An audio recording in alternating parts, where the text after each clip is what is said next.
everyone. 10th class, I hope you all are doing good at your place. मेरी doubt class जो हुई थी, last doubt class, only one student or two students were present in the class. I am not forcing you or telling you that it is mandatory to attend the doubt class, but I am asking you that please be attentive. If you will watch the lectures, at least 1-2 doubts will be there. Okay? और अगर नहीं है, बहुत अच्छी बात है, then still come to the class. I will ask you some questions there. हम sort of quiz conduct कर सकते हैं in that live meeting. So please stay attentive. Participate in any activity conducted by the school. If we are putting up some efforts for you, that is either we are organizing a live meeting, or we are giving videos, or we are giving homework, or we are doing attendance. Regularly do that. It is for you. It is for your growth. It is for your personality development. If you will hesitate in coming to live meetings and talking with people, how will you become open to all such things in future? एकदम से सब कुछ नहीं हो जाता है कि आज आप बोलना नहीं चाह रहे हो, थोड़ा सा शर्मा रहे हो, शाय फील कर रहे हो और कल एकदम से आप सब कुछ बोल पाओगे. ऐसा नहीं है. You have to start at a nascent age, at a nascent stage. तो आपका वो स्टेज 10th क्लास है. ओके, सो इम्पोर्टेंस समझिए बोलने की.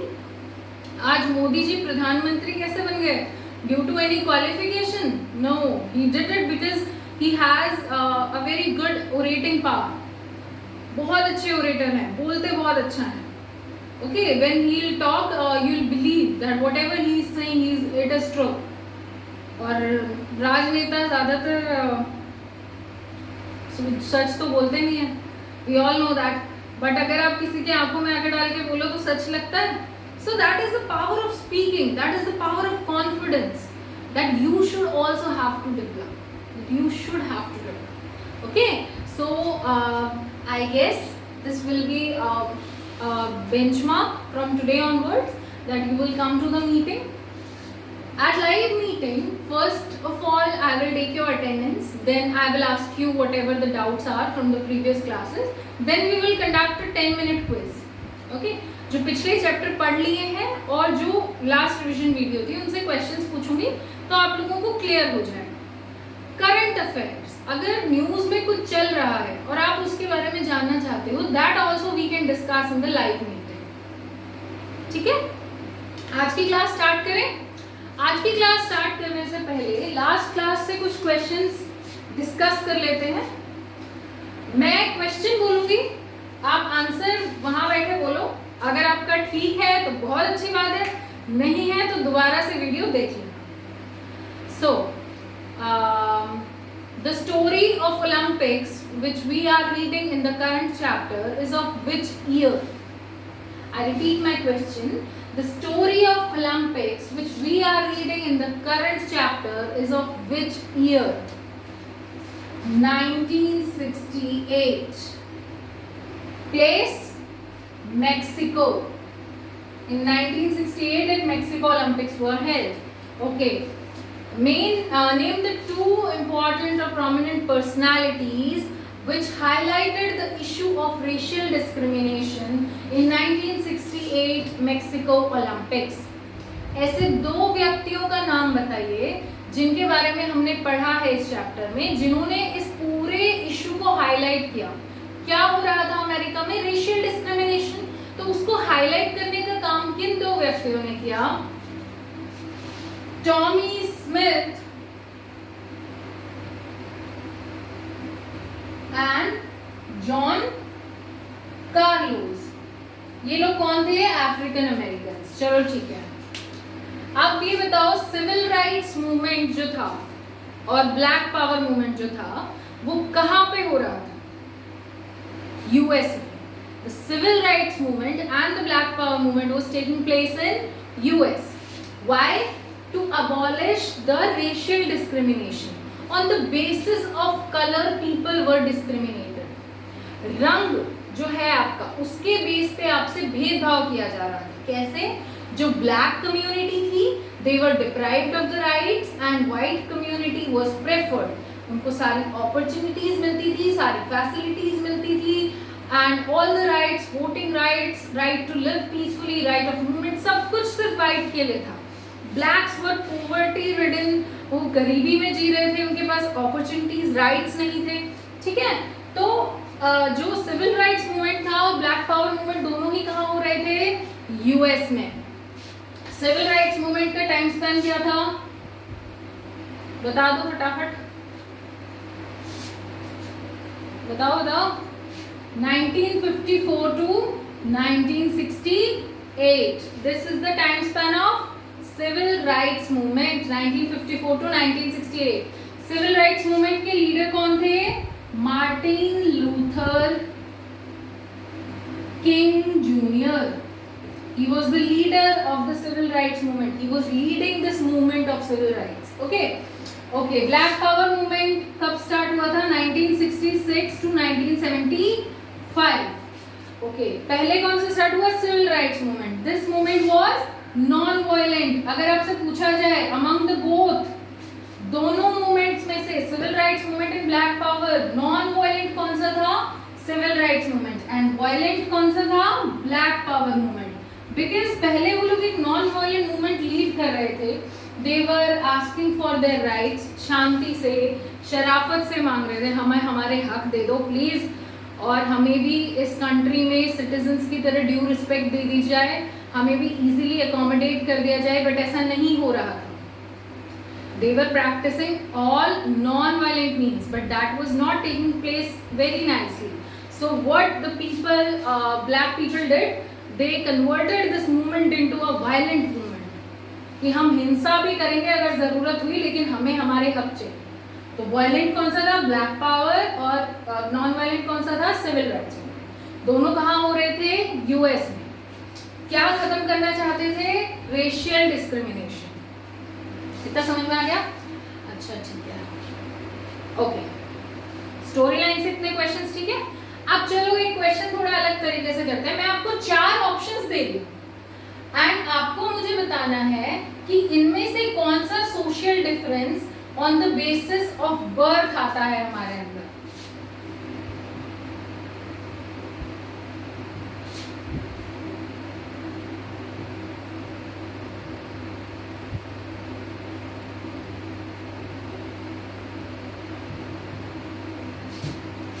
I have given you 4 options. You are tall, or you are short, or you are a sports person by occupation, or you are blind. Sorry. Okay. So I have given you these 4 options. Now tell me which social difference, या कैसे आप समाज में अलग हो इन चारों factors के base पे से, किस किस की वजह से आप जन्म से अलग हो. टॉल हो, इसमें आपका कोई दोष नहीं है, खुशी की बात है, मम्मी पापा लंबे थे, आप लंबे हो गए, अच्छी हाइट है. शॉर्ट हो, इसमें आपकी कोई गलती नहीं है, माँ पापा की गलती. Tall and short both on the basis of birth. Sports person, is this social difference on the basis of birth? नहीं, पैदा होते ही थोड़ी ना बास्केटबॉल खेलने लग गए थे. ब्लाइंड हो by birth, that is on the basis of birth. So what are social differences? समाज में हम सब एक दूसरे से अलग हैं. In our society we all are different from one another in one mean or another. अब हम कैसे अलग हैं, ये 2 तरीके से हो सकता है. We have read this on the basis of birth और on the basis of our choices. ठीक है, अब बर्थ के बेस पे क्या क्या होगा जिस पे हमारा कोई जोर नहीं था. अब दूसरा ऑप्शन फिर से देखते हैं. चलो, you are a Hindu or you're a Brahmin or you're a scientist or okay, you are a God believing person. चलो कैटेगराइज करो. Hindu on the basis of birth, आप हिंदू फैमिली में आपने जन्म लिया, आप हिंदू हो गए, that is on the basis of birth. Brahmin family में जन्म लिया, on the basis of birth.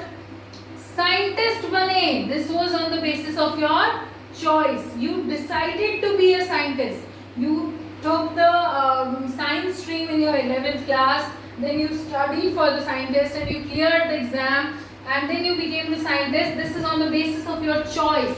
This is not on the basis of birth. ऐसा नहीं है कि कुंडली में लिखा था कि आप उस फैमिली में पैदा होगे तो बड़े होके साइंटिस्ट बन जाओगे. No, it is upon your interest, your choice, your life decision that you became a scientist. ठीक है, तो साइंटिस्ट होना on the basis of your choice, God believing on the basis of your choice. घर में तो माँ बाप सबके ही बोलेंगे कि बेटा पढ़ाई करो, भगवान जी को मानो, श्रद्धा रखो, लेकिन आप भगवान में कितना बिलीव करते हैं ये आप पे डिपेंड करता है.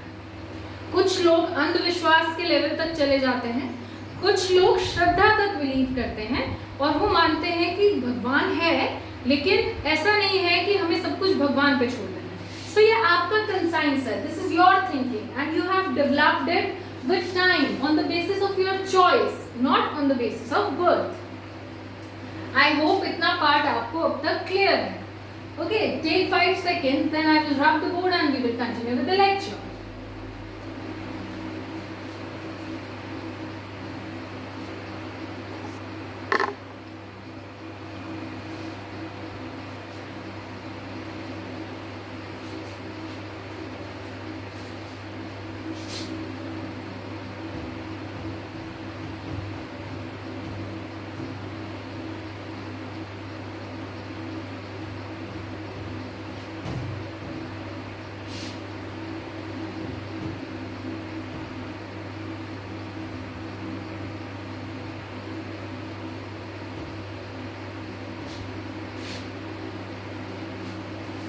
ओके, एक बहुत इम्पॉर्टेंट बात जो मैं आपको बताने वाली हूँ कि आप देख रहे होंगे कि जैसे जैसे अनलॉक हो रहा है देश में, लॉकडाउन हट रहा है, लोग बहुत ही सीरियस नहीं है for their health conditions.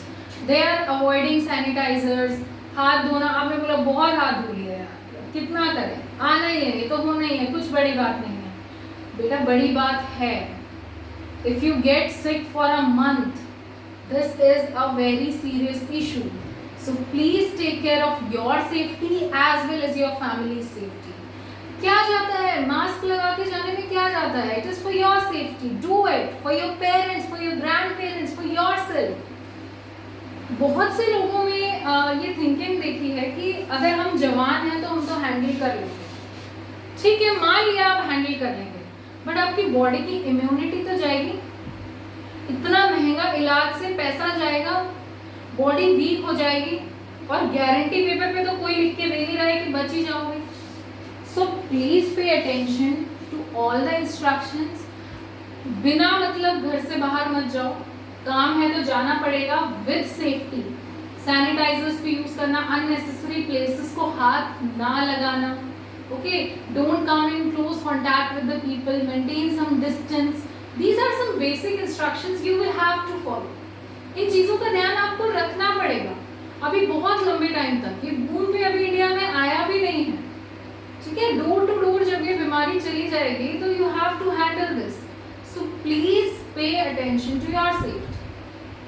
Okay, चलो आगे चैप्टर करें, कंटिन्यू करते हैं. अब हमने बात की थी कि सोशल डिफरेंस, समाज में हम एक दूसरे से अलग हैं, इसकी वजह से सोशल डिवीजन भी क्रिएट हो सकता है. की थी ये बात. क्या हर सोशल डिफरेंस सोशल डिवीजन लाता है? नहीं. Every social difference does not create social division. हमने जैसे बात की थी कि सोशल डिफरेंस ही तो था. Tommy Smith, John Carlos, they were African Americans, and Peter Norman, the Australian athlete, he was a Australian person. Both were different. Difference था but वो लोग यूनाइटेड थे एक विचार से, एक थॉट से, that human right should prevail, racial discrimination should not take place. तो डिफरेंस होते हुए भी वो लोग सेम थे. ठीक है, तो जरूरी नहीं है कि सोशल डिफरेंस सोशल डिवीजन लाए, लेकिन कई बार हो जाता है कि सोशल डिफरेंस सोशल डिवीजन ले भी आता है. कैसे? जब सोशल डिफरेंसेस ओवरलैपिंग होंगे, एक सोशल डिफरेंस ना हो, बहुत सारे हों. जैसे कि अब एग्जाम्पल में देखेंगे, northern Ireland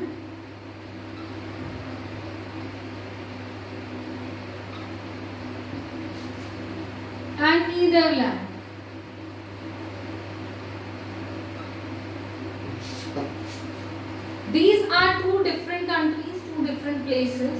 northern Ireland and Netherland, इन दोनों कंट्रीज का एग्जाम्पल पढ़ेंगे हम। दोनों ही देशों में जो मुख्य धर्म है, the dominant religion in both the countries is Christianity. Most of the people और ज्यादातर जनता दोनों ही देशों में क्रिश्चियन है धर्म से, ठीक है। लेकिन क्रिश्चियनिटी के भी दो रूप होते हैं। जैसे हम लोग हिंदू होते हैं, लेकिन हिंदू में भी कोई ब्राह्मण है, कोई यादव है, कोई जाट है, कोई एससी कैटेगरी से है, कोई एसटी से है। So we have different categories in one religion also. ऐसे ही क्रिश्चियनिटी में भी टू डिफरेंट कैटेगरीज हैं, कैथोलिक्स एंड प्रोटेस्टेंट्स।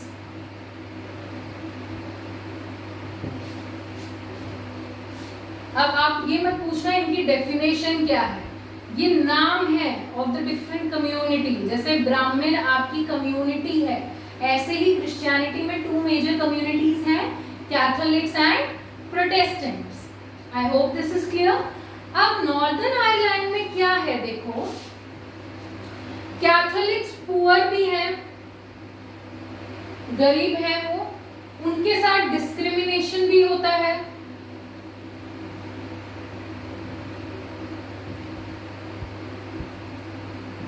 उनको अपॉर्चुनिटीज भी नहीं मिलती हैं।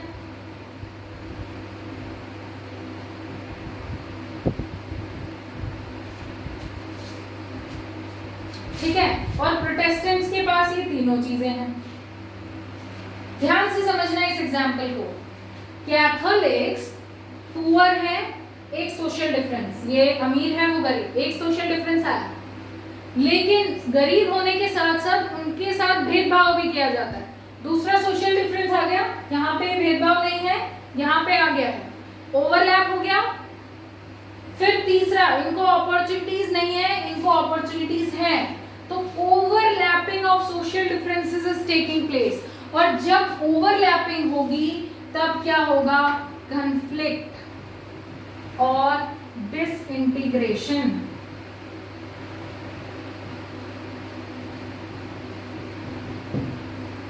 नीदरलैंड में ऐसा नहीं है, ब्यूटीफुल कंट्री। अगर कैथोलिक्स पुअर है तो प्रोटेस्टेंट्स भी कुछ पुअर हैं। अगर कुछ कैथोलिक्स को चांस नहीं मिल पाया तो कुछ प्रोटेस्टेंट्स को भी चांस नहीं मिला। Equally they are residing in a country, equal opportunities, equal status, equal respect. तो क्या नीदरलैंड में कोई कंफ्लिक्ट हुआ, सोशल डिवीजन हुआ, वहां पे कोई लड़ाई दंगे नहीं, दे आर लिविंग पीसफुली। सो इससे क्या समझ में आया कि जब सोशल डिफरेंसेस होंगे, वहां पे भी है डिफरेंसेस, कुछ कैथोलिक्स पुअर है, कुछ प्रोटेस्टेंट्स पुअर है, कुछ कैथोलिक्स रिच है, प्रोटेस्टेंट्स भी रिच हैं, कुछ कैथोलिक्स को अपॉर्चुनिटीज नहीं मिली, कुछ प्रोटेस्टेंट्स को नहीं मिली। सोशल डिफरेंस वहां पे भी है।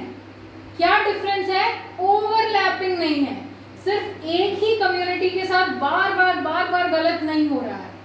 और नॉर्दर्न आयरलैंड में क्या हो रहा है, overlapping of social differences, one social differences then takes place another then another and the overlapping is taking place। जब overlapping हो रही है तो क्या हो रहा है, conflict। तो हमेशा ध्यान रखना, सोशल डिवीजन कब आएगा या फिर देश का बंटवारा, देश में conflicts कब होंगे, जब सोशल डिफरेंसेस ओवरलैप करेंगे। समझ में आई ना ये बात। अब जैसे हमने जब पावर शेयरिंग पढ़ी थी, बेल्जियम और श्रीलंका के एग्जाम्पल पढ़े थे फर्स्ट चैप्टर में, दोबारा से रिवाइज करेंगे, चिंता मत करो। But I want to tell you, उसमें हमने क्या पढ़ा था, श्रीलंका में क्या हो रहा था। पहली चीज, सिन्हाला मेजॉरिटी में थी तो उन्होंने सुनी नहीं बात, तमिल स्पीकर्स की बात ही नहीं सुनी, उन्होंने खुद को मेजॉरिटी में अपनी सरकार बना ली। उसके बाद उन्होंने सिन्हाला लैंग्वेज को ऑफिशियल लैंग्वेज बना दिया।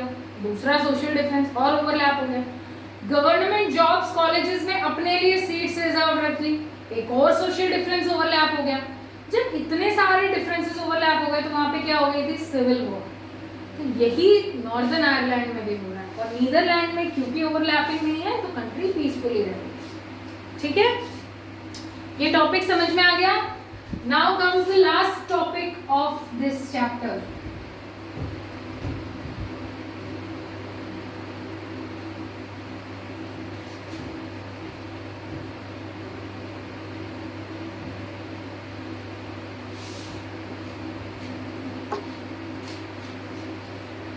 पॉलिटिक्स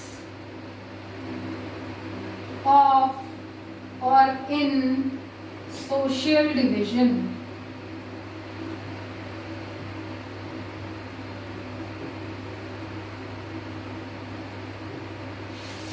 राजनीति किसको अच्छी लगती है?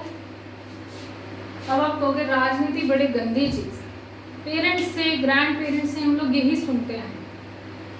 पॉलिटिक्स गंदी चीज नहीं है, पॉलिटिक्स जरूरी है फॉर रनिंग अ कंट्री। अगर पॉलिटिक्स नहीं होती तो देश चलता ही कैसे?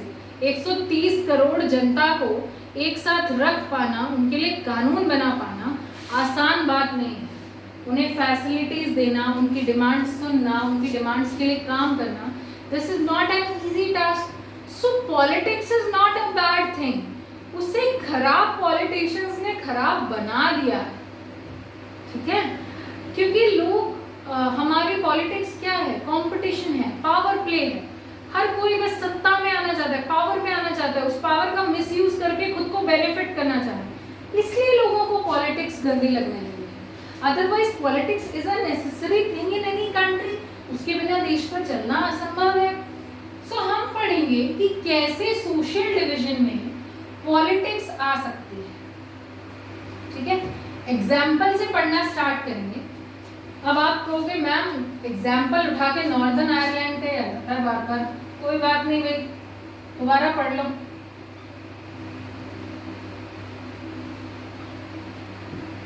नॉर्दर्न आयरलैंड, ठीक है? हमने क्या पढ़ा था अभी? इनका मेन रिलीजन क्या है? क्या है? क्रिश्चियनिटी। अब क्रिश्चियनिटी के 2 पार्ट्स पढ़े थे हमने, कैथोलिक्स एंड प्रोटेस्टेंट्स। अब 53% पॉपुलेशन यहाँ पे कैथोलिक्स है और 44% पॉपुलेशन क्या है? प्रोटेस्टेंट। अब सिर्फ हम नॉर्दर्न आयरलैंड के बारे में पढ़ रहे हैं, नीदरलैंड के बारे में नहीं पढ़ रहे हैं। वो हमने वहां देखा था कि कैसे ओवरलैपिंग नहीं होगी तो पीस रहेगा, ठीक है? यहाँ पे उसको भूल जाना। नॉर्दर्न आयरलैंड में 53% population is Catholics and 44% is Protestants. यहाँ तक ठीक है। जैसे ही सोशल डिवीजन बना, सोशल डिवीजन तो बन गया था, ओवरलैपिंग ऑफ सोशल डिफरेंसेस हो रही थी। अब राजनीतिक लोगों को क्या लगा? अपना फायदा तो निकालना पड़ेगा, कम्युनिटी में घुस जाओ।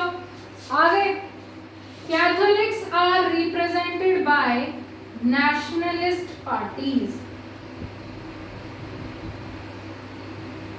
किसी को रिप्रेजेंट करना मतलब किसी के बिहाफ पे बोलना, किसी के बिहाफ के लिए काम करना, उसके राइट्स के लिए काम करना, दैट इज रिप्रेजेंटेशन, ठीक है?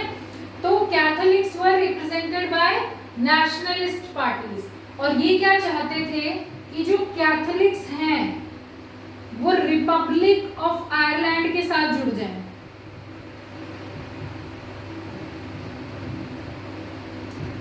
जी हाँ, देश का बंटवारा हो जाए। नॉर्दर्न आयरलैंड का जो कैथोलिक पॉपुलेशन है वो जाके किसके साथ जुड़ जाए? रिपब्लिक ऑफ आयरलैंड के साथ। क्यों? क्योंकि रिपब्लिक ऑफ आयरलैंड में मेजॉरिटी पॉपुलेशन कैथोलिक्स की है, तो वहां पे मेजॉरिटी कैथोलिक्स है। ये कैथोलिक्स भी जाके ज्वाइन कर जाए, कैथोलिक्स ही कैथोलिक्स रहे एक एरिया में। ये नेशनलिस्ट पार्टीज की डिमांड्स थी। Protestants they were represented by unionists. They were represented by unionists. And unionists क्या चाहते थे कि प्रोटेस्टेंट्स किसके साथ रहें? यूके के साथ ही। नॉर्दर्न आयरलैंड यूके का पार्ट है और वो चाहते थे कि हम लोग अलग होके कहीं ना जाएं, यूके के साथ ही रहें, because majority of the population here is Protestant, ठीक है? तो फिर से रिपीट कर रही हूँ, Catholics 53%, Protestants 44%. Catholics were represented by nationalist parties and they demanded that Catholics should be unified with Republic of Ireland. जो कैथोलिक पॉपुलेशन है ये 53% लोग रिपब्लिक ऑफ आयरलैंड के साथ जोड़ दिए जाए, क्योंकि यहाँ पे मेजॉरिटी कैथोलिक्स की है। और जो प्रोटेस्टेंट थे they were represented by unionist parties और वो चाहते थे कि ये प्रोटेस्टेंट्स यूके के साथ। अब क्योंकि राजनीतिक लोग घुस गए, अब पीसफुली रहने ही नहीं दे रहे थे, भड़का रहे थे बार बार, तो सिविल स्ट्राइक होने लगी, लड़ाइयां होने लगी। नेशनलिस्ट पार्टीज के लोग, यूनियनिस्ट पार्टीज के लोग आपस में लड़ने लगे। अब यूनियनिस्ट के साथ यूके की फोर्सेस भी हैं, तो मिलिट्री भी लड़ने लगी, पुलिस भी लड़ने लगी, सिविलियंस भी लड़ने लगे। Everywhere there was war, war and war. कुछ मिलेगा लड़ाई से? आज तक किसी को कुछ मिला है लड़ाई से? नहीं। War is not a solution for anything. Finally क्या होता है, 1998 में पीस ट्रीटी होती है।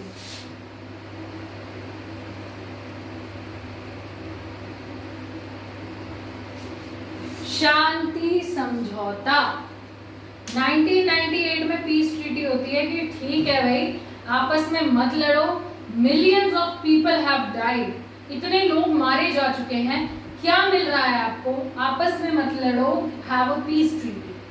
ठीक है, तो आपने देखा कि कैसे सोशल डिफरेंसेस ओवरलैप होने की वजह से सोशल डिवीजन हुए, वहां तक भी ठीक था। पॉलिटिशियंस की एंट्री जहां हो गई, वो अपने अपने ग्रुप को लेके उनके इंटरेस्ट के लिए लड़ने लगे। बल्कि पॉलिटिशियंस का क्या रोल होना चाहिए था कि उन लोगों को स्मूथली पीसफुली एक साथ रहना सिखाएं, जैसे बेल्जियम में किया था।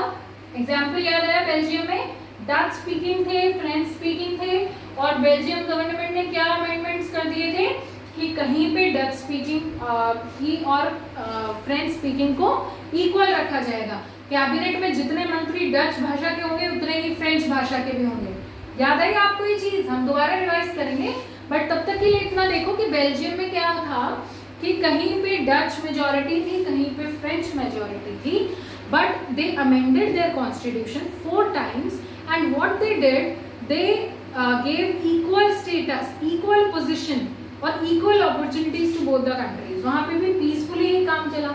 लास्ट में यहाँ पे भी यही सॉल्यूशन निकालना पड़ा, कितने लड़ लिए, बट फाइनली 1998 पीस ट्रीटी केम। अब यहाँ से क्या क्या एमसीक्यू क्वेश्चंस बन सकते हैं, देखो मैं आपसे पूछूंगी Catholics were represented by which parties, unionist, nationalist party, communist party etcetera. तो कैथोलिक्स को किसने रिप्रेजेंट किया था? नेशनलिस्ट पार्टी ने। कैथोलिक्स के लिए क्या चाहते थे नेशनलिस्ट पार्टीज कि वो किससे जुड़ जाए, यूके या Republic of Ireland? Republic of Ireland. Protestants को कौन रिप्रेजेंट कर रहे थे? यूनियनिस्ट। क्या चाहते थे, किसके साथ जुड़े रहे? यूके। पीस ट्रीटी कब आई नॉर्दर्न आयरलैंड में? 1998। I hope this topic is clear. ये नॉर्दर्न आयरलैंड में था। यूगोस्लेविया एक कंट्री है, अब नहीं है, पहले थी। वहां पे भी यही सोशल डिवीजन आ रहे थे, राजनीति आ गई, बंटवारा चाहते थे वो भी देश का, जैसे यहाँ के महान लोग चाहते थे। लेकिन इन लोगों ने फाइनली अकल लगा के, दिमाग लगा के टाइम पे सोल्यूशन तो निकाल लिया।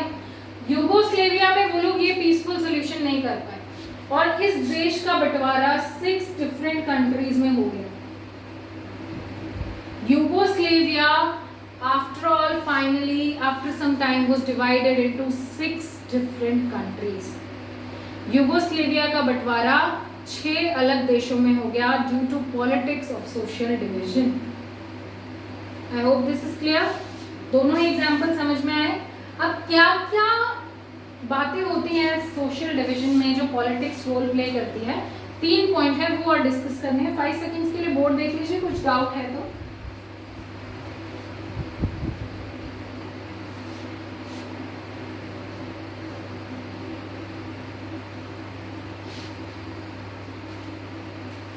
No doubt?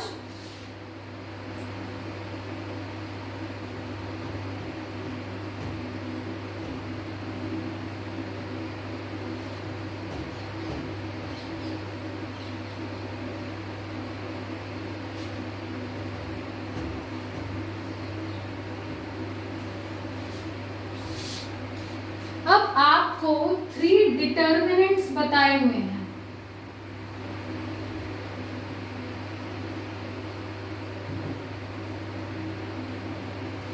डिटर्मिनेंट्स का मतलब क्या होता है? जिन पे वो चीजें डिपेंड कर रही हैं, क्या फैक्टर हैं, वो होते हैं डिटर्मिनेंट। ठीक है। अब 3 चीजें हैं बहुत इंपॉर्टेंट। पहली, how people perceive their identities. इसको समझेंगे। अगर हम अपनी आइडेंटिटी को सिंगुलर लेके चलें कि मैं हिंदू हूं, बस मेरी यही आइडेंटिटी है, ठीक है, सिंगुलर, सिंगल टर्म्स में हम अपनी आइडेंटिटी को देख रहे हैं कि मैं हिंदू हूं, ठीक है। अब क्या मैं हिंदुइज्म से आगे कुछ सोच पाऊंगी? नहीं। जहां भी मुझे ये लगेगा कि हिंदुइज्म को इग्नोर किया जा रहा है, मैं वॉयलेंट हो जाऊंगी, है ना। लेकिन अगर मैं ये सोच के चलूं मैं हिंदू तो हूं, लेकिन मैं इंडियन भी हूं, मैं एक ह्यूमन भी हूं, एक सिटीजन भी हूं, I have perceived my identity as multiple identity. जब हम अपने आप को किसी एक ग्रुप का हिस्सा ना मान के, एक आइडेंटिटी ना देते हुए, सिर्फ एक पहचान ना देते हुए डिफरेंट आइडेंटिटीज देते हैं, तो वो बहुत ही अच्छी प्रूव होती हैं फॉर अ नेशन। अब मैं बोल दूं मैं बस एक लड़की हूं, जहां भी लड़कियों के हित की बात ना हो मैं भड़क जाऊं, लेकिन मैं मानूं कि ठीक है मैं एक लड़की हूं, बट मैं एक सिटीजन भी तो हूं, मुझे इक्वली देश के लिए करना है, ठीक है। मुझे लड़की हूं तो क्या हुआ, मुझे अपने पेरेंट्स के लिए भी करना है। तो जब मैं डिफरेंट आइडेंटिटीज लेके चलूंगी अपनी, तो फिर अच्छा रहेगा। लेकिन अगर मैं सिंगुलर आइडेंटिटी लेके चलूंगी तो बहुत खराब हो जाएगा। कोई भी सेलिब्रिटी है मान, वो अपनी आइडेंटिटी लेके चल रहा है that I am a star, that's it. क्या स्टार की कोई ड्यूटीज नहीं होती नेशन के लिए? होती हैं। क्या स्टार की कोई रिस्पॉन्सिबिलिटी उसकी फैंस की तरफ नहीं होती? होती है। सो स्टार को ये भी मान के चलना पड़ेगा that I am a father, I am a citizen, I am Indian. जब वो बहुत सारी आइडेंटिटीज रखेंगे तो it will be easier to accommodate, उस देश में विवाद ज्यादा नहीं होंगे। लेकिन जब भी सिटीजन्स अपनी आइडेंटिटी को सिंगुलर लेके चलेंगे, वहां पे विवाद होंगे ही होंगे। जैसे बेल्जियम में अगर डच और फ्रेंच स्पीकिंग जो लोग थे वो अपनी डिमांड्स पे अड़ जाते that no we are French speaking and we will fight for our rights, तो क्या वो लोग पीसफुली रह पाते? नहीं।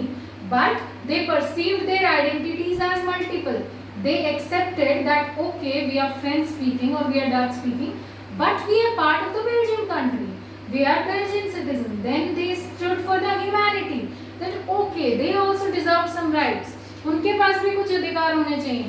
इतनी समझदारी करके जब अपनी आइडेंटिटीज को मल्टीपल मान के चलेंगे तो पीसफुली रह पाएंगे, और आइडेंटिटी को सिंगुलर मान के चलेंगे तो पीसफुली नहीं रह पाएंगे। तो एमसीक्यू में अगर मैं आपसे पूछूं How should a citizen should perceive their identity? कैसे एक नागरिक को अपनी पहचान बनानी चाहिए? मल्टीपल, नॉट सिंगुलर, ठीक है। सेकेंड एग्जाम्पल देखो। सेकेंड थिंग, एक तो इस पे डिपेंड करता है देश का बंटवारा होगा या नहीं, पॉलिटिक्स खराब करेगी या नहीं। दूसरी चीज किस पे डिपेंड करता है? हाउ गवर्नमेंट और पॉलिटिकल पार्टी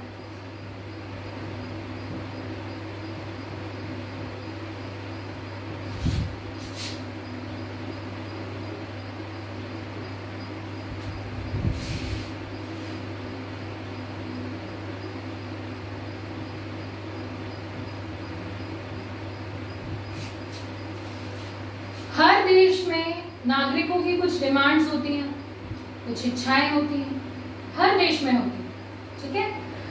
अब पॉलिटिकल पार्टी उन डिमांड्स को कैसे बढ़ावा देते हैं उस पर डिपेंड करेगा कि कन्फ्लिक्ट होगा या नहीं। एक तो आप शांतिपूर्वक अपने नागरिकों की डिमांड को रख सकते हो कि जाट कम्युनिटी को भी रिजर्वेशन चाहिए और प्लीज आप उस पर ध्यान दें, उनको प्रॉपर अपॉर्चुनिटीज नहीं मिल पा रही हैं, उनकी प्रॉपर डेवलपमेंट नहीं हो पा रही है। ये तो सही तरीका है। एक वो दंगे करने लग जाए, हड़ताल पे बैठ जाते हैं, पब्लिक प्रॉपर्टी डिस्ट्रॉय करने लग जाते हैं, is this the good way? No. So political parties पे बहुत कुछ डिपेंड करता है। और क्या पॉलिटिकल पार्टीज जो ये दंगे कर रही हैं, जो ये नॉन वायलेंट मीन्स से वायलेंट मीन्स से आपकी डिमांड्स को रेज कर रही हैं, आपके लिए कर रही हैं? No, they are doing it for their profit. वो अपने लिए, अपनी साइड उस एक वोट बैंक को करना चाहती हैं। अब मान लो, बुरा मत मानना, कोई एक पार्टी किसी हिंदू धर्म को साथ ले लेती है, ठीक है, कि मैं हिंदुइज्म के लिए काम कर रही हूँ, उन्होंने हिंदू सारे उनके साइड हो गए। अब दूसरी पार्टी सोच रही है ये हिंदू वोट बैंक सारा इनके पास चला गया, मैं मुस्लिम्स की डिमांड्स उठाऊंगा, मैं दलित्स की डिमांड्स उठाऊंगा और फिर इनके लिए काम करूंगा। अब लोगों को तो भड़का दिया, सोशल डिवीजन ले आए, कंट्री डिसइंटीग्रेट हो रही है, लेकिन फायदा किसका हो रहा है? पॉलिटिशियंस का। सो पॉलिटिकल पार्टीज आपकी डिमांड्स को कैसे पेश करती हैं, इस पे बहुत कुछ डिपेंड करता है। अब जैसे बेल्जियम में पॉलिटिकल पार्टीज ने संविधान में लिखा कि इक्वालिटी ले आओ, तो अच्छा रहा सब कुछ। श्रीलंका में पॉलिटिकल पार्टीज ने क्या कहा? नहीं, सिन्हाला स्पीकर्स की मेजॉरिटी गवर्नमेंट, सिन्हाला स्पीकर्स को ही सारी अपॉर्चुनिटीज, जॉब सिन्हाला स्पीकर के लिए, सिन्हाला ऑफिशियल लैंग्वेज, सब कुछ उन्हीं के लिए कर रहे थे political party. So that was wrong demand presentation. जैसे नॉर्दर्न आयरलैंड में दोनों ही पार्टीज, नेशनलिस्ट पार्टीज हो चाहे यूनियनिस्ट हो, गलत तरीके से लोगों की डिमांड रख रही थी। माना जैसे हमारे देश में हम दलित्स के लिए काम करना चाहते हैं, ठीक है, मान के चलो, तो क्या जरूरी है कि दलित की डेवलपमेंट करने के लिए ब्राह्मण को झुकाया जाए? दोनों को इक्वल रख के भी तो डेवलपमेंट हो सकती है ना? तो पॉलिटिकल पार्टी आपकी मजबूरियों का फायदा उठाती है, आपकी मेंटलिटी को गलत तरीके से अमेंड करती है, आपको ये बोलती है कि ब्राह्मण्स की वजह से आपको हक नहीं मिल पा रहे। ऐसा नहीं है, आपको हक नहीं मिला है क्योंकि आपके संविधान में नहीं लिखा था। आप संविधान में लिखोगे, सरकार काम करेगी तो हक मिल जाएंगे, उसमें ब्राह्मण का कोई रोल नहीं है। सो पॉलिटिकल पार्टीज आपके दिमाग को, आपकी डिमांड को किस तरीके से रखते हैं, इस पे बहुत कुछ डिपेंड करता है। तीसरी चीज, हाउ गवर्नमेंट रिएक्ट्स।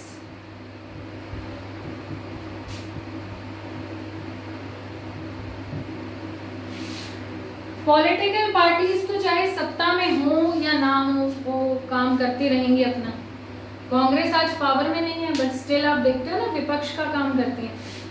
सरकार का रोल, गवर्नमेंट के पास तो पावर है, जो रूल्स बनाने हैं, लॉज बनाने हैं, वो तो गवर्नमेंट को बनाने हैं, है ना? तो गवर्नमेंट जो डिप्राइव्ड कम्युनिटी है उसके लिए कैसे काम करती है, कितना काम करती है, इस पे डिपेंड करता है कि देश का फ्यूचर क्या होगा। अब आज बीजेपी सरकार अगर मुस्लिम्स के बारे में भी सोचे, सिर्फ हिंदूज के बारे में ना सोचे, ह्यूमैनिटी शुड प्रिवेल, वो सिक्स के बारे में भी सोचे, तो कितना अच्छा होगा, देश की यूनिटी बढ़ेगी, लोग साथ, सबकी डेवलपमेंट होगी। बट नहीं, सब पॉलिटिकल पार्टीज क्या कर रही हैं? अपना वोट बैंक बना रही हैं। अपने वोट बैंक को बनाने के लिए देश की एकता, अखंडता को दूर कर दिया जाता है। Unity and integrity of a nation is damaged when you are dividing the country. So देश कैसे काम करे? अब मान लो जाटों ने आरक्षण मांगा था हरियाणा में, आप सबने सुना होगा उसके बारे में। अगर गवर्नमेंट उन लोगों को समझाती और उनको अगर लग रहा है कि हमारी कम्युनिटी डिप्राइव्ड है, तो और अगर ऐसा सच में है तो उनको उनके राइट्स देती, तो सब कुछ पीसफुली हो जाता। अगर गवर्नमेंट कहते चाहे जो कर लो, हम तो तुम्हारे लिए काम नहीं करने वाले, तो वो और भड़केगी जनता। सो गवर्नमेंट आपको कैसे रिएक्ट करती है, आपकी डिमांड्स पे कैसे काम करती है, इस पे डिपेंड करता है कि आपका देश एक रह पाएगा या नहीं, किस कम्युनिटी की कितनी डेवलपमेंट हो पाएगी, कितनी नहीं। सो ये 3 फैक्टर्स हैं। अगर मैं एमसीक्यू में पूछूं दैट ऑल द 3 फैक्टर्स, ये 3 फैक्टर्स आपको दे दूं एंड आपसे पूछूं that social division politics depends on which factor, और 4th ऑप्शन हो all of these, so answer क्या होगा? All of these. ठीक है, आई होप आपको आज का चैप्टर समझ में आ गया है। एक और बात कि ऐसा नहीं है कि सोशल डिवीजन बड़ी कंट्री में ही होगा, छोटी कंट्री में भी हो सकता है। बेल्जियम, जर्मनी, स्वीडन बहुत छोटी छोटी कंट्रीज हैं, और कई जगह तो ऐसा है कि एक ही कल्चर के लोग रह रहे हैं वहाँ पे, एक ही रिलीजन के, एक तब भी सोशल डिवीजन हो सकते हैं। तो it is not necessary that social division will take place in a vast country. India बड़ी कंट्री है तो ही होगा, चाइना बड़ी कंट्री है, रशिया बड़ी कंट्री है तो ही होगा, ऐसा नहीं है. Social division can take place in a small country also. ठीक है, अब मैंने आपको पूरा चैप्टर रिवाइज करवा दिया है. कोई भी डाउट है, we will meet tomorrow in the doubt class. आप मुझे पर्सनली कॉल या मैसेज भी कर सकते हैं. Till then have a very good day.